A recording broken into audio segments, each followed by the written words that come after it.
Welcome in, friends. The stove is starting to heat up. The baseball offseason is ready to get going, and Draft Nation is here to keep you on top of absolutely everything that is happening as your favorite teams try to build out their rosters.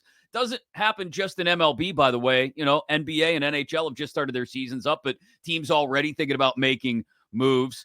And certainly with the NFL just past its trade deadline and the stretch run in front of it, things will start to heat up as people look at college football players as well for next year's draft. We've always got you covered at draftnation.com. Go there today and create your own free account to stay on top of everything. And there has been a ton of off-season baseball content already. Welcome into another edition of Real Baseball Talk with my friends Claudio Reilsono, head coach at Carnegie Mellon from the Global Scouting Bureau as well, and jet-setting John himself, John Perrotto of Pittsburgh Baseball Now, Baseball Digest, who was down at the GM meetings in San Antonio the last few days. Didn't get in until just a few hours ago, but he got some of his beauty sleep, and he's ready to fill us in on what he found out down in Texas and what is happening. Multiple pieces up already at draftnation.com. And let's start with the focus where you put it first, John. On this offseason, a lot of it is orbiting around what the Yankees do, right? They lose in the World Series, and this is oftentimes, look, the Yankees are oftentimes at the center of whatever happens in any offseason because they're the Yankees and they can drive markets around certain players. But I know you talked to Brian Cashman. I know there's the question of Juan Soto and whether he has any interest in looking elsewhere. It sounds like he's going to test the market, but let's start there before we get into the idea of Garrett Cole sticking around, which I know was another big piece of news this week. Let's start with Soto and where you think things go in the first few steps of this offseason. Well, I think Soto's going to be very deliberate in what he does. I don't think he's going to sign real fast. He wants to meet with he's made it clear he wants to meet with the owner of every team that pursues him to find out for himself how seriously whatever owner he talks to team wants to contend. And Scott Boras has known his agent to drag things out. So I don't think we're going to have a resolution real soon with Soto. But the thought is among general managers is that he will look to match Shohei Ohtani's 10-year, $700 million deal. A lot of general managers don't think he'll get quite that much because Ohtani deferred 90% of that contract, where Soto doesn't want to defer any money. So, he's probably going to get a contract that starts with a 5, maybe a 6, and it's going to be interesting. The Yankees and Mets are in it. The Giants definitely are going to be after him. And, a lot of people say the Blue Jays because they went after Ohtani last year, but in talking to some people with knowledge of what the Blue Jays are doing, I don't think they're necessarily going to be in it. And then, of course, there was the report that the Tampa Bay Rays are pursuing him, and I don't know how that's going to happen. They don't even have a stadium right now after the hurricane tore off the roof at Tropicana Field. But it's going to be interesting. Scott Boras always holds his little powwow with all the reporters at the GM meetings and the winter meetings, and he called Soto the Mona Lisa of the market, and I really I can't really deny that. I mean, it's better than, for Pete's sake, somebody should sign Alonso to help their team, as Boras said. Yeah, sometimes those marketing slogans hit, sometimes they don't. There was a thought, too, from some people I saw, John, that the Dodgers, as stacked as they are after winning the World Series, would have some level of interest in Soto because they do have that deferred package with Ohtani and can afford it. Is that realistic at all? I think it is realistic, and that's one team I left out when I was talking here. I think it's very fascinating that they're moving Mookie Betts back into the middle infield next year, probably second base from right field. And I mean, you don't have to do a lot of deductive reasoning to think they're opening right field up for possibly signing Juan Soto. And they're opening shortstop instead of having Betts play shortstop, play second. They're opening shortstop up for Willie Adames. And the Brewers, I talked to Brandon Gomes, their general manager, and he said we're going to be aggressive. They're going to be in the pitching market. And what Ohtani did by deferring all that money is making sure that they can still spend some more. And, I asked Brandon Gomes, I said, no team has repeated since the Yankees is World Series champs, since the Yankees won from 1998 to 2003 in a row. And I said, how do you, overcome that? He goes, build an even better team. That's the goal. And the way he said it with kind of a smile on his face made me think they're going to be very, very, they're going to be spending a lot more money again this winter. That's crazy. I want to get back into the Yankees as far as Garrett Cole goes, like I said, in just a minute. But Claudio, this is a legit question I have for somebody who has built teams from scratch in some cases. You build a championship roster, you go out, you make the tweaks that you need to make throughout the season. Again, we talked plenty throughout the postseason about the trade deadline additions the Dodgers made that worked out very well for them, right? Edman, Flaherty. Do you back away from tinkering anymore in the offseason, or do you have to go into, when you're building a team, the attitude that it sounds like the Dodgers may have, which is, no, we step on the gas, we get even better? I like the old adage, if it ain't broke, don't fix it. And then there's the newer adage, if it ain't broke, break it. But I don't think you're going to put a blanket on everything. I think with this Dodger team, the one thing that I liked about it was the cohesiveness. They got along. They pulled for each other. They fought back whenever they were behind. I wouldn't fool with it too much, to be very honest. What I would do if I were the Dodgers, I would not put Mookie Betts at second. Not that he can't do well there, but I think you're going to miss his arm in right field. He's got a great glove in right field. Leave him there. I would not do too much. I would. You never have enough pitching, okay, and you never have enough bench. Years ago, remember the Lakers? They got Bob McAdoo and some other guys. They really solidified the bench, and it was very important. So I would not tinker too much. Like a few years ago when the Pirates, I felt they were one player away from being the best team in the game. They blew it up. That's another story. But again, if I were the GM of the Dodgers, I would tinker as far as the bench and the pitching staff. That's it. I would leave that starting. I'm watching a great documentary, and I'm sure John has seen it. Maybe you have, Chris, the Ghosts of Flatbush. It was about the Brooklyn Dodgers. Mm-hmm. And they had Pee Wee Reese, Junior Gillum, Jackie Robinson, Duke Snyder, Ferrella. They had the Campanella. They had the same guys for years. I know you can't do that now so much, and they were always in the running. I'm the Dodgers. I don't fool with it. Talking about teams and players that ended up coming back together and not messing with their formula really at all. Garrett Cole decides to stay in New York, John. Just what went into that decision, and how much does it hamstring the Yankees, if at all, going into the offseason? Well, look, they're never going to technically be financially hamstrung. I want to be clear here, but they do worry about how close they're going to get to the luxury tax cap. That is a part of what they consider still what Hal Steinbrenner wants to do, I think. But they also need to take that next step. Yankee fans, the trip to the World Series was like an appetizer. And if they don't get back and win one again soon, this generation of Yankee fans is going to be ready to storm Yankee Stadium. So what went into that decision for Garrett Cole and the Yankees to come back together? Well, I think Garrett really likes it in New York. He loves being a Yankee. He grew up a Yankee fan. And, I saw him in Cleveland during the ALCS. And, obviously he didn't want to talk on the record about it, but he pretty much made it clear off the record by the look on his face that he wanted to stay in New York. And, they each called each other's bluff because Cole opted out when the Yankees wouldn't give him a part of the deal. Was unique when he signed. It was 9 years, $324 million. And the deal was after 5 years, he could opt out, but the Yankees could keep him by adding another year onto his contract at $36 million. Well, the Yankees didn't want to lose him, but they also didn't want to pay him almost $40 million in a season when he'll be 39 years old.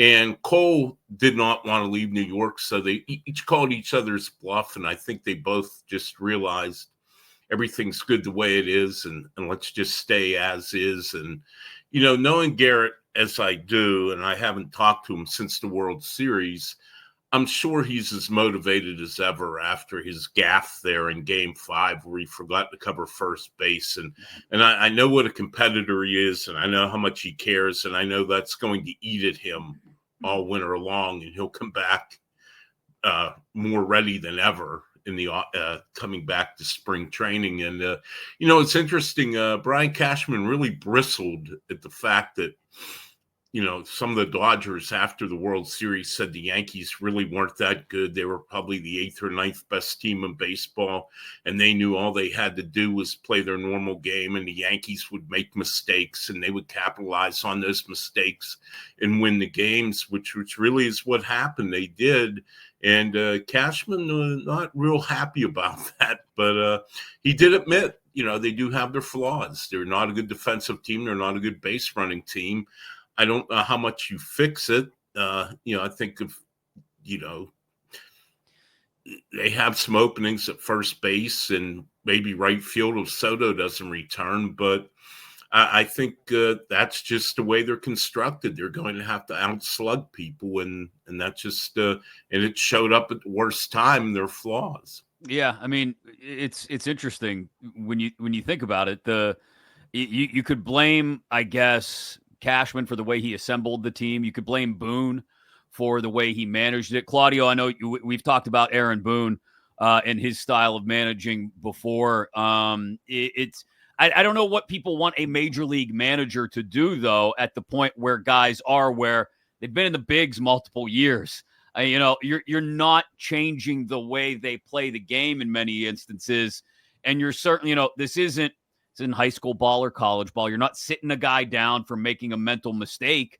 I know people are going to come after Boone maybe and blame a lot of those woes that John just talked about, the basic fundamental flaws in the way a lot of the guys on that roster play the game.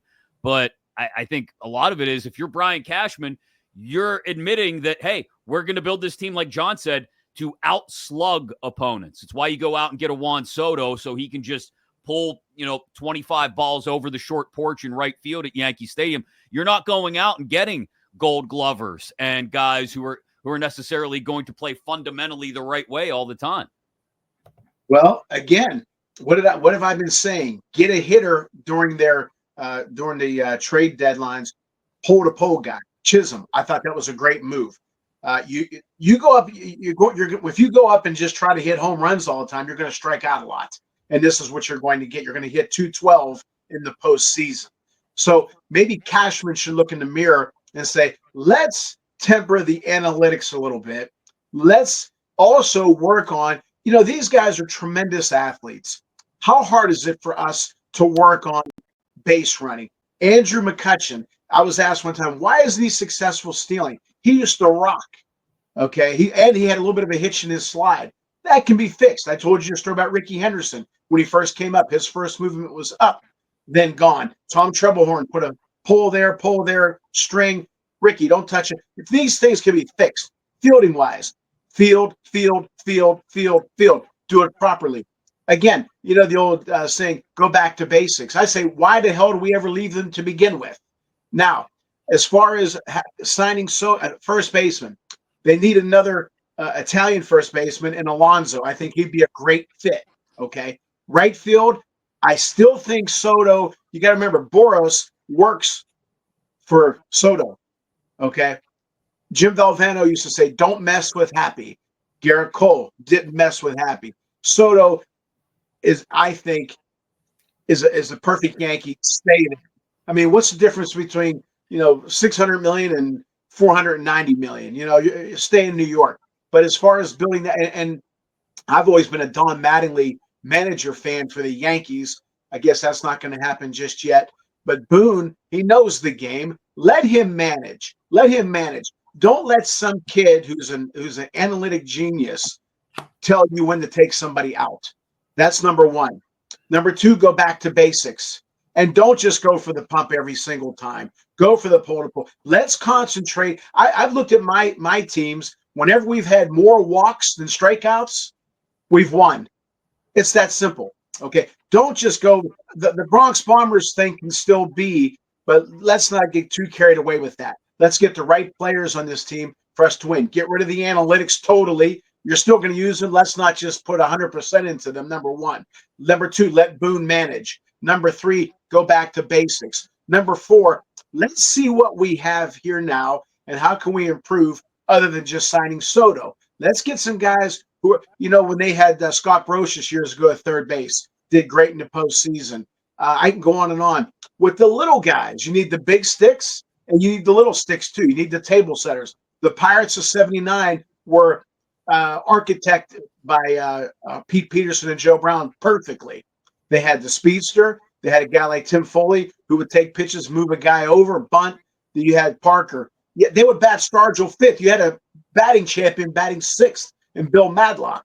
Okay, they complimented each. Like for example, and forgive me for jumping around, but one time Parker was going up against Mike Boddicker for the Orioles. Boddicker had great off-speed stuff, and Parker was having a hard time with off-speed pitches, but he could still hit a fastball. So they would have Carney Lansford batting first, who was a stolen base threat, which means Boddicker would do what? He'd throw more fastballs, and Parker would see more fastballs. I have that on a notebook right here. I can show you that I've always remembered that. Each hitter can complement each hitter. Don't just try to swing for the 900-foot home run. And the Yankees have, obviously, they have great athletes, great players. Let's architect this team for a championship run. That's the word. Architect, design, and have each hitter complement the other. And I think it's that simple. When you have that kind of talent, and the last thing, forgive me, I was in right field 1990 at Three River Stadium. And my team was getting ready we were struggling at the time before we won our championship. But I said, man, Tony La Russa, when he's driving to the game, he's got McGuire, Gallego, Weiss, Lansford, Henderson, Parker, Canseco, Hasse. Let me see here. I'm going to steal this guy. I can hit and run this guy. I can have, what a great thing to have that you have all those studs. Well, the Yankees, they can do that. But you have a Gallego, have a Weiss, have a Stanton, have so have your mix, architect, design. I want to go back to something you mentioned earlier, Claudio, about tinkering with rosters, and you mentioned everybody's always looking for arms, I think. That is something that was reported Friday morning by The Athletic, that there was a lot of people talking about arms or shopping for arms, especially starting arms, down in San Antonio, John.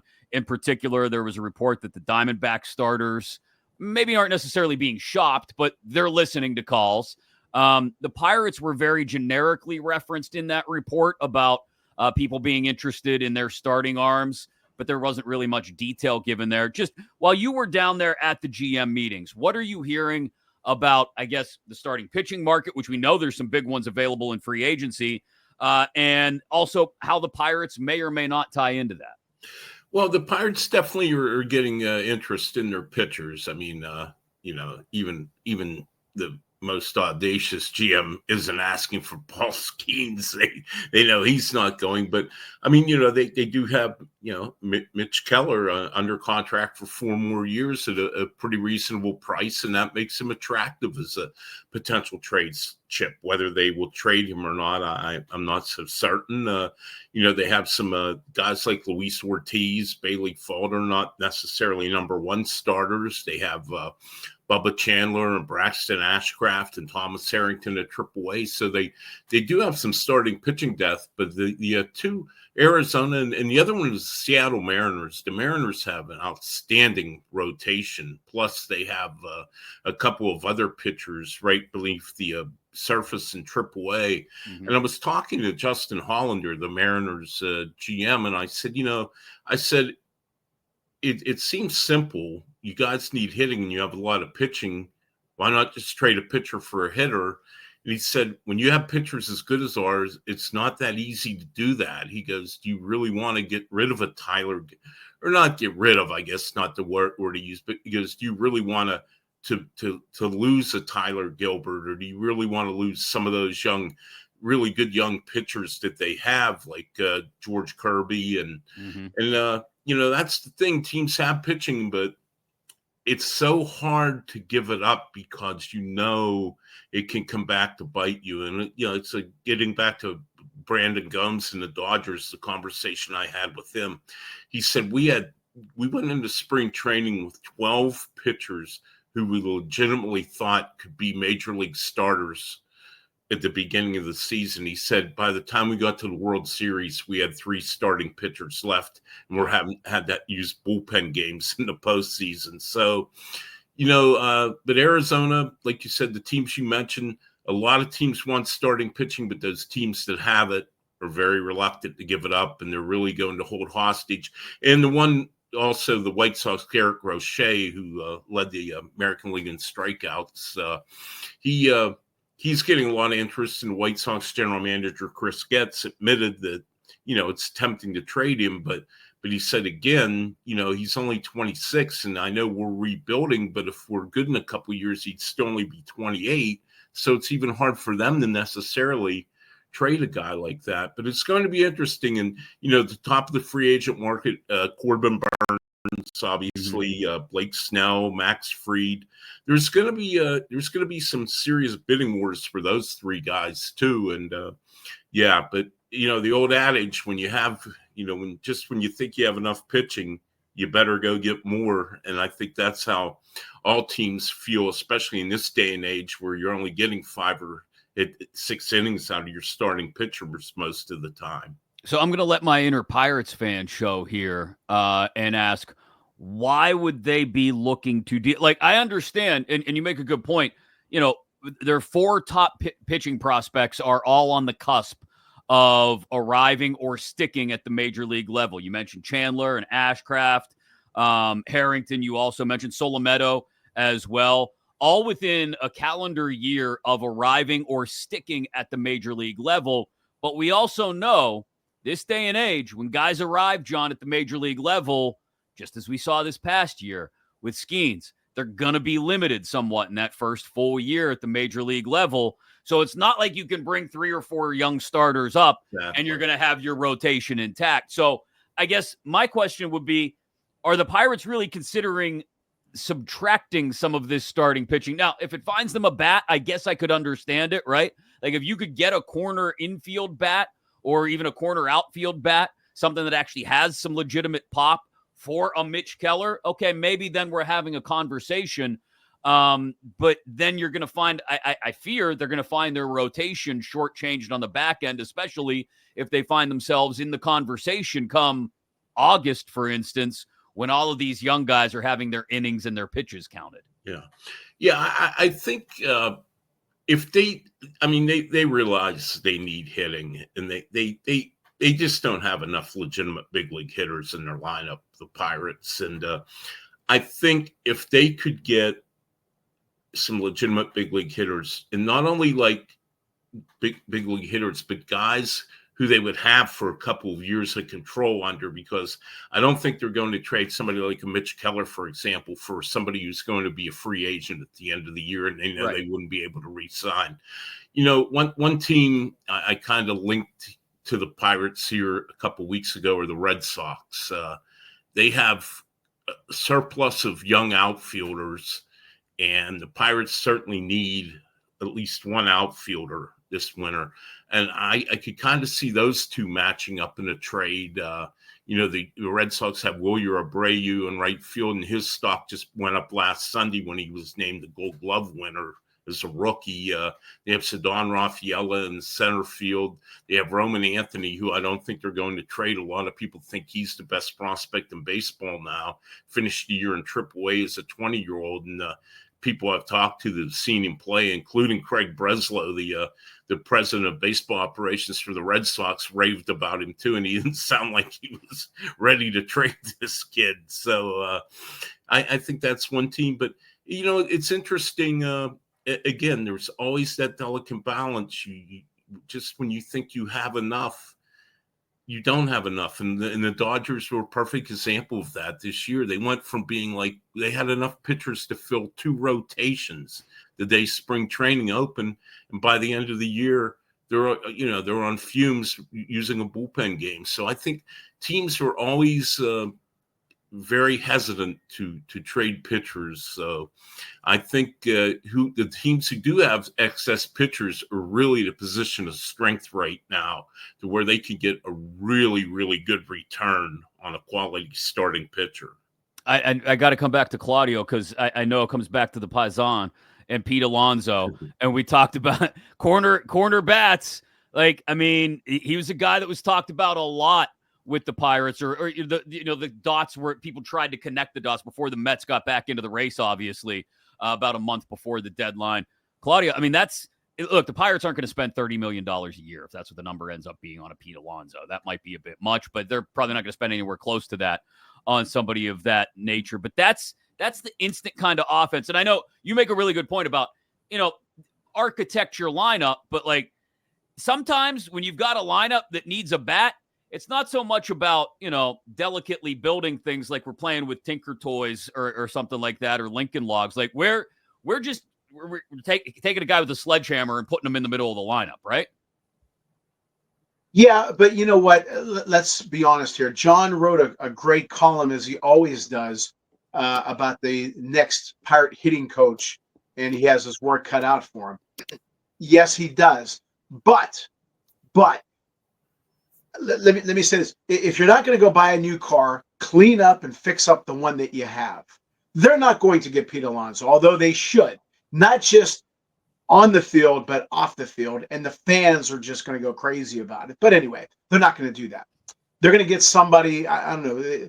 John and I talked about Cubbage before. Okay, fine. But these guys, again, are professional athletes with great hand-eye coordination. Whoever the next hitting coach is, I've said this numerous times on this show. I've said it when John and I are together. Yes, he has his work cut out for him, but it can be done. It can be done. Okay? It's not that big. And then also, let me say this. In football terms, Chuck Knox, Ground Chuck, Don Coryell, Eric Coryell, okay, they had their personality. The team was the coach's personality. What is the Pirates' personality? Is it going to be a scrappy group? Is it going to be like the Bronx Bombers? Is it going to be, pitching and defense like the O's used to do 1,000 years ago? What is it going to be? There's no personality. What do we have here? But again, they're not going to go buy a new car, fix up the one you have. They do have some players there that could be fixed. Charrington said that he is going. They're really taking their time looking for a hitting coach. Hopefully they find a good one. I doubt it, but hopefully they find a good one that's going to work with what they have and improve on what they have. And back to something, I'm going to throw you guys a little bit of a curveball, pardon the pun, with the pitching. Everybody talks about pitching, but yes, but they're not. Again, when we were growing up, you look for that guy who went 8-9 innings. Okay, now Bailey Falter's an average pitcher, but he did have 7-8 strikeouts. He won some games. You don't need to spend $950 million a year on a pitcher, okay, especially when you're only using him 4 or 5 innings. Okay, go and get the right pitcher, okay, and they do have a pretty good pitching staff, I think, the starting pitching. I would trade Keller. Forgive me for jumping around. I get all wound up. Keller, trade him for some sticks. Keller's never going to be more. I say he's never going to win more than 13 games, and I've been right. He can go 13-0 before the All-Star break. He's going to go 0-7 after. That's just the way it is. Clint Hurdle said, what your baseball card says, that's who you are. That's who he is for whatever reason. So trade him, get some sticks, okay? Then start to architect your team. Let's find a personality. Are we going to be a pole-to-pole team? Bunt, hit and run, squeeze, whatever. Be a dust-up type team. Plus, we have to improve our defense, and we have a half-decent pitching staff. Let's not go to the bullpen as a system. Let's go to the bullpen when needed, but they're not going to do that. But again, forgive me for jumping around, but they do have, back to John's column, yes, he has his work cut out for him, but it can be done. if it's done properly. Those guys I've seen when Sawinski, let's say, is on a little bit of a tear. Okay, why can't we repeat that? Ricky Henderson again told his coaches, "Don't just tell me when I do something wrong.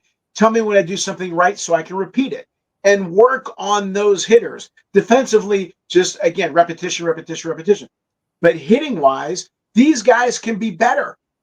And not the philosophy, take the first pitch, let the pitch count go deep. That is stupid because your own pitching coach is telling his pitcher, throw strike one. They used to ask Grant Jackson, what was your best pitch? He said, strike one. Grant Jackson never, from what we were told, he never walked two hitters in a row. Okay. He always tried to get ahead, always tried to get ahead. So what do you think the opposing pitcher is going to do? So as a hitter, be a little more aggressive, play coverage, those mechanics that I've talked about numerous times, so many times that John Perrotto is starting to give hitting lessons. Okay. So, but it can be done. And baseball is, besides the Yankees and the Dodgers and maybe a couple other teams, there's not that big of a gap. Okay. Yeah. The Pirates could make some noise, but are they going to do it? I certainly hope so. The Pirate fans deserve it. And again, there's a path. There's a path. But trading Keller for some sticks is one of them. John mentioned some great young pitchers. And Chris, to your point, they're going to limit pitches. Why? Don't do that. That doesn't work. I'm trying to think who the hell I talked to. I don't know. Maybe it was Candelaria the other day. His birthday was the other day. These pitchers are only conditioned for so long. No, it was a track coach. It was a track coach. He said these pitchers are only conditioned to throw 85 pitches. That's when they get hurt. Okay, get them in better shape so they can go 7, 8, 9 innings and only go to the bullpen if you have to. If you have a stud, all-star, Hall of Fame bullpen, use them. But if you don't, let's not just use a blanket. Let's not script 25 plays in football before the game even starts. How about if there's a kick return? How about if the first play of the game is a fumble? Let's adjust. Let's be a little smarter. Let's stick with the football analogy for just a second before I let you run, gentlemen. What's the playbook for the Pirates offseason, John? I think Claudio's right, and we're all of the same mind. They're not going to go out and make any splashy free agent signings. If they add any bats, it's going to be of the Trey Cabbage caliber, as Claudio alluded to earlier, unless there's some sort of trade that comes around. Again, what Claudio alluded to, the idea of maybe dealing Keller for a bat. What's their playbook internally? What do you think Ben Cherington wants to accomplish this offseason? Well, I had a fan email me the other day, and I think this is a really good plan. He's with Claudio. They should sign Pete Alonso, but also sign Willie Adames and Anthony Santander. Now, if they go out and sign all three of those guys in free agency, they should be pretty good next year. And I think hell would freeze over at the same time. But no, seriously, I'm with Claudia. I mean, they need bats, and they know it. I mean, Ben Cherington, I've talked to him, in a group of reporters. Even the other day had a chance to talk to him for the first time at any length since the season ended. And I mean, they know what they need. They need hitters, and they're not going to be in a Juan Soto sweepstakes or the Alex Bregman sweepstakes or any of the other three hitters I just mentioned. But I think what they need to do is to trade some of the pitching and not get too carried away and trade too much of it, for which we just already talked about in the show. But I think they really need to find a team and match up with somebody that has an impact hitter or somebody who is close to being an impact hitter that they could have for like 3 or 4 years before they become a free agent. And I do think they do have the pitching depth that they might be able to pull something like that off. And then maybe your second hitter comes as like a second-tier free agent, someone like a Michael Conforto, for example, or maybe even, you take a 1-year shot at Paul Goldschmidt or something like that. So I think that's their best way to go about it, because pitching is so expensive. And when you can develop as many pitchers as they are developing right now and have them at a low cost, I think it's just very hard to give guys like that up unless you're really getting something good back in return. Yeah, we'll see what they do. I don't hate those names you just mentioned, Conforto, Goldschmidt, as far as, rolling the dice on short-term deals to see what they add to the lineup. We mentioned the young arms that are coming up. It's going to be something to see. Another set of league meetings taking place the second week of December. So we'll see what happens between now and then. We'll see if Jet Setting John gets out and covers those as well. But thank you again, as always, for joining us. For Claudio Reilsono, for John Perrotto, don't forget, get to draftnation.com. John's got a ton of content up there out of San Antonio, and he'll continue to keep you up to date, always at Draft Nation, on what's happening this offseason on the stove that is definitely heating up, that hot stove this Major League Baseball offseason. This has been another edition of Real Baseball Talk here at Draft Nation.